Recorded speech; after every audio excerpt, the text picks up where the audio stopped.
बिस्मिल्लाहिर्रहमानिर्रहीम। अस्सलाम वालेकुम। दिस इज़ सदाम जी। हमारा जो चैप्टर 4 बीएससी कैलकुलस का चल रहा है उसकी एक्सरसाइज हमने 4.2 स्टार्ट की हुई है। 4.2 एक्सरसाइज जो है और उसका टेक्निक्स ऑफ इंटीग्रेशन 4.2, इसके पहले 4 क्वेश्चन मैंने लेक्चर नंबर 3 जो है उसमें करवा दिए थे। लेक्चर नंबर 4 है इस चैप्टर का हमारा, और उसमें क्वेश्चन नंबर हमने 5 स्टार्ट करना है, यानी 5, 6, 7, 8, यानी जितने मैक्सिमम क्वेश्चन हो जाते हैं वो हम देखते हैं। ठीक है जी, ओके।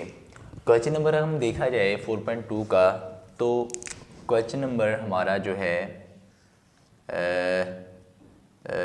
बात करते हैं 5 वाले की। 5, ठीक है जी, इसकी बात करते हैं। ये एक है आपके पास इंटीग्रल सीकन एक्स और dx, इसको सोल्व करें। अच्छा, बेसिकली अगर इसको देखा जाए तो इंटीग्रल सीकन एक्स का जो है ना, इंटीग्रल इसका जो डेरिवेटिव वो इसका फार्मूला जो है वो ये होगा नेचुरल लॉग ऑफ सीकन एक्स और प्लस टेजेंट एक्स प्लस हम c लिखते हैं। वैसे हम ये जानते हैं इसका फार्मूला ये है, ठीक है। अच्छा, अगर ये फार्मूला इसका है तो हमने सिर्फ डायरेक्ट इसका फार्मूला नहीं लिखना अगर ये पेपर में आ जाता है तो, ठीक है। एक बात याद रहे, ये इतना पेपर में नहीं आता बीएससी के सिलेबस में। बीएससी जो है 2 साला, उसमें इतना ये क्वेश्चन पेपर में नहीं आता, लेकिन लिहाजा हमें इसको देखना पड़ेगा। वो 2, 3, 4 नंबर का पार्ट बना के वैसे पूछ भी सकता है, 8 नंबर का नहीं ये आएगा ना, ठीक है। तो लिहाजा इसको फिर मैं ऐसा करूँगा कि इसको सॉल्व करूँगा। सबसे पहले जब मैं इसको सॉल्व करूँगा तो ऐसा लिखूँगा let I that is equal to, क्योंकि हम इंटीग्रेट करना चाह रहे हैं, तो let solution let I integral secant x dx। मैंने आपको बताया कि इसका इंटीग्रल जो होता है सीकन का वो नेचुरल लॉग ऑफ स्मॉड secant x plus tangent x होता है। तो वो जो नेचुरल लॉग के साथ टर्म है ना, नेक्स्ट वाली नेचुरल लॉग के साथ जो टर्म है सीकन प्लस टेजेंट है, हम इसको सीकन और सीकन प्लस टेजेंट एक्स के साथ मल्टीप्लाई भी करेंगे और डिवाइड भी कर देंगे, ठीक है। मैं इसको लिखूंगा इंटीग्रल, देखिएगा इंटीग्रल सीकन एक्स। अब देखो, क्योंकि इसका जो इंटीग्रल अगर देखा जाए तो मैंने आपको बताया था इसका जो फार्मूला वो natural log of secant plus tangent था। तो मैं secant x plus tangent x के साथ मल्टीप्लाई भी कर रहा हूँ और सीकन एक्स और प्लस टेजेंट के साथ मैंने डिवाइड भी कर दिया। हमें कोई एतराज़ नहीं है, there is no objection here. Then we see the formula this. यहाँ पे लिखेंगे कि हम ये जानते हैं कि क्या, कि अगर देखो मैंने इसकी ज़रूरत हमें क्यों पड़ी है भला, क्योंकि ये नीचे वाले फंक्शन का ऊपर कंप्लीट डेरिवेटिव बन जाएगा। जब नीचे वाले फंक्शन का ऊपर डेरिवेटिव बनता है तो हम नीचे वाले फंक्शन का नेचुरल लॉग ले लेते हैं। ये मेरी बातें माइंड में रहें, ठीक है। मैं हर लेक्चर में आपको ये चीज़ वाज़ह करता हूँ। तो चलें, खैर मैं यहाँ पे डिस्कस करता हूँ। सीकन को अंदर मल्टीप्लाई कर दो बच्चों। जब मैं सीकन को अंदर मल्टीप्लाई करूँगा तो ये आ जाएगा सीकन स्क्वायर, इसको इसके साथ मल्टीप्लाई करो और इसको इसके साथ मल्टीप्लाई करो। Secant square x plus secant x और tangent x over secant x plus tangent x और साथ dx। जब भी आप क्वेश्चन को सॉल्व करें तो आपने ये तकनीक माइंड में आनी चाहिए कि सर ने बताया था नीचे वाले फंक्शन का क्या ऊपर डेरिवेटिव पड़ा हुआ है। क्या अगर एक फंक्शन इधर है, एक फंक्शन इधर है, इधर अगर आपके पास फंक्शन, ये भी याद रखना है कि अगर एक f ऑफ x फंक्शन है और उसका पास ही डेरिवेटिव पड़ा हो, क्या हो, पास ही डेरिवेटिव पड़ा हो और इसकी पावर n हो, इसकी पावर क्या हो, n हो। n का मतलब 1, 2, 3, 4 -1 नहीं, 1, 2, 3, 4, 5 कुछ भी, -1, -2, हाँ नहीं -1 नहीं, सॉरी -1 नहीं होनी चाहिए, -2, -1 के अलावा कुछ भी यहाँ पे हो तो उसका पास ही पावर के बगैर अंदर डेरिवेटिव पड़ा हो। इसका अंदर वाली टर्म जो है ऑफ एक्स फंक्शन होगा, इसका पास डेरिवेटिव पड़ा हो, साथ ये dx भी होना चाहिए। तो हम क्या करते हैं, हम ये जो f ऑफ x है इसकी पावर में n+1 और नीचे आपके पास क्या आ जाएगा n+1 और प्लस c लिख देते हैं, उसकी पावर में एक ऐड करते हैं, उसी के साथ हम डिवाइड करते हैं। भाई हमने ये फार्मूला सीखा था, हुआ है क्या फार्मूला सीखा हुआ है? देखो जरा मैं को बताता हूँ कि अगर हमने ये फार्मूला जो है ये सीखा हुआ है कि अगर इंटेग्रल x dx आ जाता है तो हम एक चीज़ लिखते हैं, इसका फार्मूला हम कहेंगे सर ये x है तो इसकी पावर 2 यानी 1 पहले से है, एक 1 को ऐड भी करेंगे 2 भी करेंगे प्लस ही कर देंगे। तो मैं कहूँगा कैसे? तो फिर देखो ये x का अगर देखा जाए ये फंक्शन f ऑफ x है तो क्या x का डेरिवेटिव पास पड़ा हुआ 1? भाई है पड़ा हुआ, 1 कोएफिशिएंट है ना, ये मल्टीप्लिकेटिव आइडेंटिटी होती है तो इसका मतलब ये सारा डेरिवेटिव पड़ा हुआ है। तो फिर मैं क्या करूंगा, ये जो पीछे वाला फंक्शन है f ऑफ x, ये वाला x, तो इसकी पावर पहले से 1 है तो इस 1 को 1 ऐड किया, 1 इसमें ऐड किया तो x स्क्वायर ओवर 2 यानी 2 ऊपर भी आ गया 2 नीचे भी आ गया। तो ये ऐसे सी लिख दिया हमने कांस्टेंट के तौर पे जो लिखते हैं हम, ठीक है, इसको थोड़ा सा ज़हन में रखें। सीकेंड का डेरिवेटिव सीकेंड टेजेंट x होता है, बिल्कुल जानते हैं, यानी नीचे वाले फंक्शन का डेरिवेटिव ऊपर पड़ा हुआ है। टेजेंट का सीकेंड स्क्वायर x होता है, बिल्कुल जानते हैं। तो लेकिन हम एक चीज़ बता देंगे, एज हम जानते हैं, क्या जानते हैं कि d/dx जो है वो आपके पास, लेकिन वो भी ज़रूरत नहीं है, हमने ये सीखा हुआ है कि अगर d/dx नीचे वाले फंक्शन का, चलिए ऐसे लिख लें, इंटीग्रल नीचे वाला फंक्शन f ऑफ x है और नीचे वाले फंक्शन का ऊपर डेरिवेटिव पड़ा हो, कंप्लीट डेरिवेटिव पड़ा हो, साथ dx हो, तो हम क्या लिखते हैं, हम लिखते हैं नेचुरल लॉग ऑफ नीचे वाला फंक्शन डिनोमिनेटर लिखते हैं, क्या लिखते हैं, डिनोमिनेटर आ जाता है f ऑफ x। ओके, सोचो इसका फार्मूला सीकेंड का tangent x, सीकेंड tangent x, tangent का सीकेंड स्क्वायर, कंप्लीट फार्मूला पड़ा, कंप्लीट डेरिवेटिव ऊपर पड़ा हुआ है। तो फिर मैं लिख सकता हूँ क्या, मैं यहाँ पे लिखूंगा natural log of सीकेंड x plus tangent x। यहाँ तक अगर हम क्वेश्चन को सॉल्व करते हैं तो हमें 1 से 2 नंबर मिलेगा, ठीक है। पूरे नंबर लेने के लिए हमें इसको मजीद आगे भी सॉल्व करना पड़ेगा, ठीक है। अच्छा, हमने एक चीज़ पढ़ी हुई है, क्या पढ़ी हुई है कि सीकेंड जो है, सीकेंड x जो है ये 1/cos होता है, रेसिप्रोकल आइडेंटिटी में सीखा हुआ है। और हम अगर देखें ये जो टेजेंट x है तो ये sin x over cos x होता है, यही चीज़ हम जानते हैं। तो फिर मैं यहाँ पे फार्मूला जब लिखूंगा बच्चों तो क्या आएगा, देखना ज़रा, देखिएगा, नेचुरल लॉग ऑफ क्या आएगा बच्चों, 1/cos x और टेजेंट का formula sin x over cos x आ जाएगा। अगर देखा जाए तो यहाँ पे जो फार्मूला बन रहा है इसका एलसीएम ले लो बेटा, क्या आएगा, cos x आ गया, ऊपर 1 प्लस sin x आ गया, ठीक है, एलसीएम लिया भाई। अच्छा, अब हम एक चीज़ जानते हैं कि 1 प्लस साइन एक्स का जो फार्मूला है ये हमें क्या करना चाहिए, क्या होना चाहिए, नहीं समझ आ रही। कोस एक्स का फार्मूला क्या है वो हम जानते हैं, क्या है भाई, चेक करो, ये हम जानते हैं क्या कि कोस एक्स जो होता है ये आपके पास आ जाता है cos square x/2 minus sine square x/2, ये फार्मूला होता है कोस एक्स का, cos square x/2 minus sine square x/2।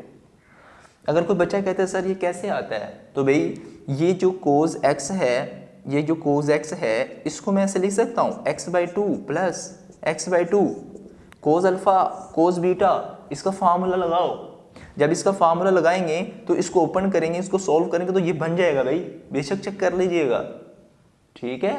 ये कोस x/2 को x plus x/2 plus x/2, इस कैल्शियम ने 2 ऊपर आ जाएगा, 2x 2 के साथ कैंसिल होके x बचेगा, दोबारा यही बन जाएगा। तो इसका मतलब इसको जब सॉल्व करेंगे कोस अल्फा प्लस बीटा, यानी cos alpha cos beta minus sine alpha sign beta, उनको आपस में क्या करेंगे, मल्टीप्लाई करेंगे, उसको ओपन करेंगे तो ये बन जाएगा, चेक कर लीजिएगा, ठीक है।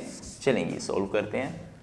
अब 1 है तो हम ये जान चुके हैं कि नीचे अगर कोस स्क्वायर हाफ एंगल में आ रहा है, ठीक है, तो ऊपर भी हाफ एंगल में सारा बनना चाहिए, सारी टर्म हाफ एंगल में बननी चाहिए। तो फिर मैं लिख सकता हूँ ऐसे, देखिएगा, ये आ जाएगा cos square x/2 plus sine square x/2, मैं 1 की जगह पे लिख रहा हूँ,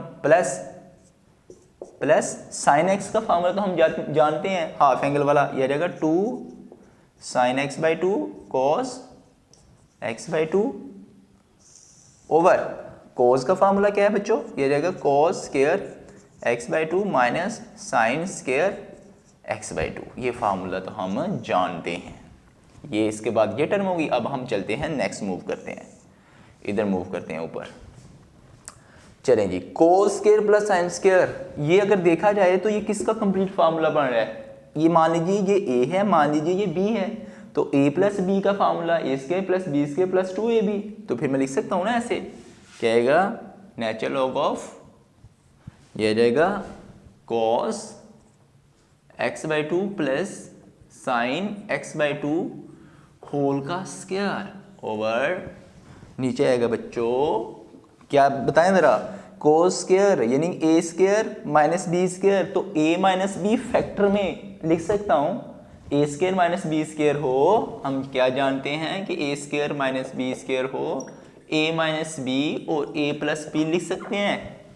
तो मान लीजिए ये वही टर्म है हमारे पास, ये a है ये b है, तो a square minus b square को a minus b a plus b के तौर पर लिख सकता हूँ।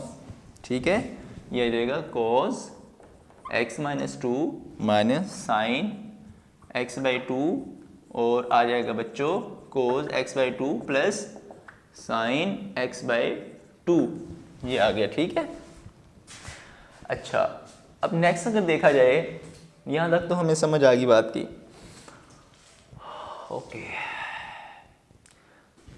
प्लस हमें सी भी लिखना पड़ेगा। ठीक है, प्लस क्या करेंगे, सी भी लिखना पड़ेगा, प्लस सी और plus C plus C plus C. Okay चलें जी, प्लस सी और प्लस सी। ठीक है, ओके अब इसको सॉल्व करते हैं। देखें ये तो एक टर्म इसके साथ कैंसिल हो जाएगी, तो आपके पास क्या बचेगा, natural log of cos x/2 plus sine x/2 over cos x/2 minus sine x/2 आ जाएगा। ठीक है, प्लस सी आ जाएगा। अब cos x/2, ठीक, cos x/2 के साथ न्यूमरेटर और डिनोमिनेटर को डिवाइड कर दें। ठीक है, cos x/2 यानी कि dividing numerator and denominator divide by cos x/2 करें जी। क्या आएगा बच्चों, नेचुरल लॉग ऑफ कोस के साथ जब करूंगा तो इधर 1 आ जाएगा, इधर जब कोस के साथ करूंगा तो साइन ओवर कोस किसके इक्वल होता है, टेजेंट के इक्वल होता है, ये हम जानते हैं। ये आ जाएगा प्लस साइन ओवर कोस, ये हम जानते हैं, टेजेंट x/2 और ये 1 आ जाएगा, कोस के साथ डिवाइड किया तो माइनस साइन को कोस पे करेंगे तो साइन ओवर कोस टेजेंट होता है, बिल्कुल होता है, टेजेंट x/2 आ जाएगा बच्चों, प्लस सी। अच्छा ओके, यहाँ तक आ गई समझ। अब 1 को क्या मैं ऐसे लिख सकता हूँ, देखिएगा नेचुरल लॉग ऑफ 1 को एंगल में कन्वर्ट करना चाह रहा हूँ, यानी कौन से ट्रिग्नोमेट्रिक फंक्शन के साथ कौन से एंगल रखें तो वो हमारे पास 1 आता है। सोचो ज़रा, मैंने यहाँ पे लिख सकता हूँ किस एंगल पे वैल्यू 1 होती है, tangent 45 degree plus tangent x/2 over 1 minus tangent π/4 लिख दूं, इसकी जिसका कोएफिशिएंट कुछ भी, इसका कोएफिशिएंट 1 भी हो सकता है, देयर इज नो मसला, कोई इशू नहीं है। अब आ जाएगा टेजेंट x/2 प्लस सी आ जाएगा। अच्छा नेक्स्ट हम बात करते हैं। अब देखो हम एक फार्मूला सीखा हुआ है क्या, कि टेजेंट अगर आ जाए अल्फा माइनस या प्लस बीटा, तो ये आप जानते हैं क्या फार्मूला होता था, सोचो ये होता था tangent alpha plus tangent beta over 1 minus tangent alpha over tangent beta, ये फार्मूला हमने पढ़ा हुआ है। तो देखो ये tangent, this is the alpha, this is the beta, tangent alpha plus tangent beta 1 minus tangent alpha tangent beta, तो ये tangent alpha tangent beta 1 minus tangent alpha tangent beta. तो फिर मैं क्या कर सकता हूँ, मैं इसको क्लोज करके ऐसे लिख सकता हूँ, लिख दूँ, लिख देता हूँ। तो फिर क्या आएगा, नेचुरल लॉग ऑफ, इसकी जगह पर ये आ जाएगा टेजेंट 45 डिग्री, ये आएगा प्लस, नेक्स्ट क्या आएगा, यानी 45 को हम π/4 भी लिख सकते हैं भाई। ठीक है, इसको मैं लिख सकता हूँ π/4, मैं नीचे पाई बाय 4 लिखा तो इधर भी पाई बाय 4 लिख देता हूँ। 45 डिग्री तो मैं भी यहाँ पे पाई बाय 4 लिख देता हूँ, पाई बाय 4, और यहाँ पे x/2 इसको बंद करो और प्लस c कर दो। देखें ये अल्फ़ा है ये बीटा, यानी अल्फ़ा प्लस बीटा, इसको ओपन करो तो ये बन जाएगा। झूठ नहीं बोल रहा भाई, जो कहूँगा सच कहूँगा। इसका मतलब ये हमारा क्वेश्चन यहाँ पे कंप्लीट हो गया, यही इंटीग्रेशन थी, ठीक हो गया।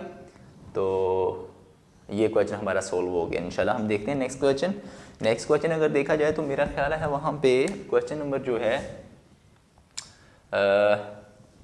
यहाँ पे डिस्कस कर लेते हैं। क्वेश्चन नंबर जी 5 हो गया। 6 वाले की बात करते हैं। तो वो लेट आई जो है ये आपके पास है कोसिकन एक्स और डी एक्स। सर ये किस तरह का है भाई? बिल्कुल सेम।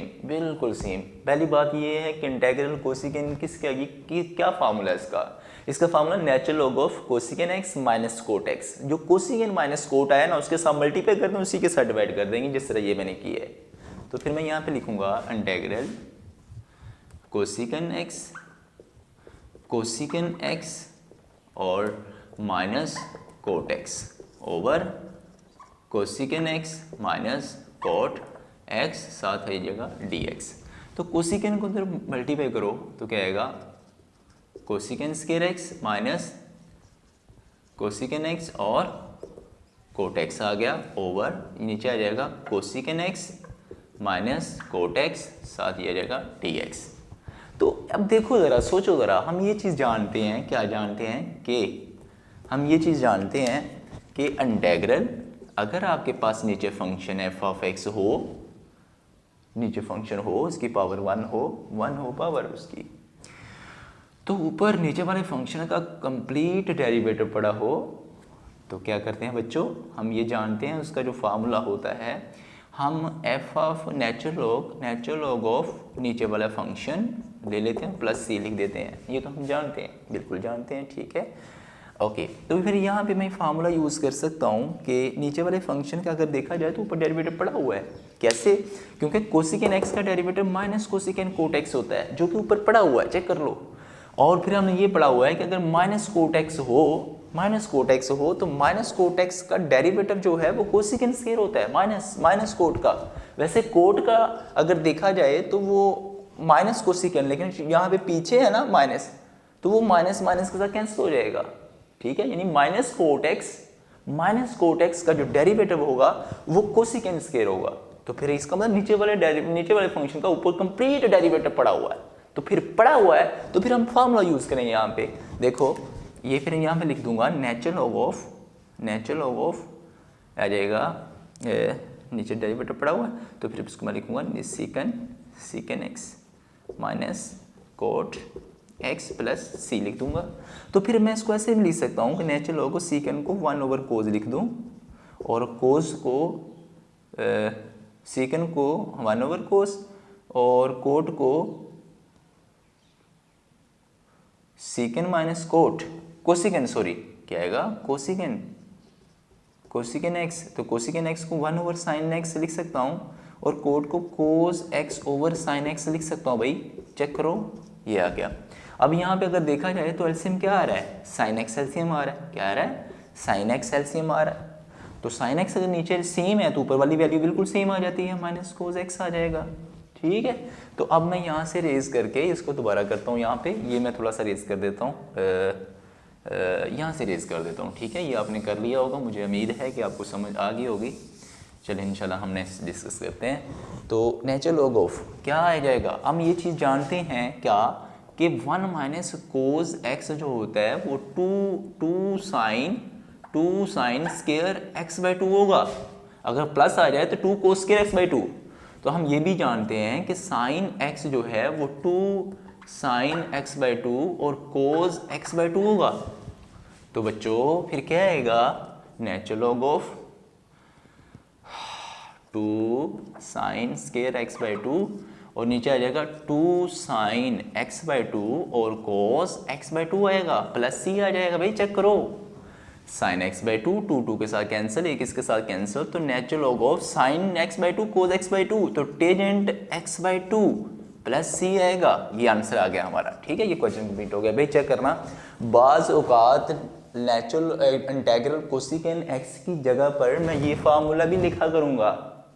याद रहे, जहाँ पे भी आप पढ़ते हैं तो वो टीचर आपको बताया करेंगे कि जब बात बात इंटीग्रल कोसिकेन, तो आप तो ये कहेंगे कि सर इंटीग्रल कोसिकेन का तो जो फार्मूला होता है वो तो natural log of cosecant minus cot x होता है। लेकिन भाई ये भी होता है, ये भी हम लिख सकते हैं, ये मैंने आज बता दिया, साबित कर दिया। और बाज़ औक़ात मैं इस फार्मूले में सीकेन इंटीग्रल सीकेन का फार्मूला भी लिखा करूँगा, यही फार्मूला लिखा करूँगा, tangent pi by 4 plus x by 4।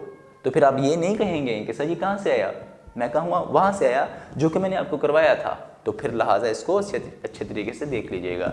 इंशाल्लाह उम्मीद करता हूँ कि आपको समझ आई होगी। अगर आई है तो कमेंट्स में मेंशन करें और बताएं कैसा लग रहा है, और चैनल को सब्सक्राइब करें। ठीक है, आपका कुछ भी नहीं जाएगा इसमें। दोस्तों को शेयर करें और ताकि हमारी हौसला अफजाई के लिए इंशाल्लाह मुझे अच्छा लगेगा और मैं यानी कि दिलजमी के साथ काम करूँगा इंशाल्लाह अज़्ज़ वजल। तो इंशाल्लाह मिलते हैं नेक्स्ट लेक्चर में। अल्लाह हाफिज़।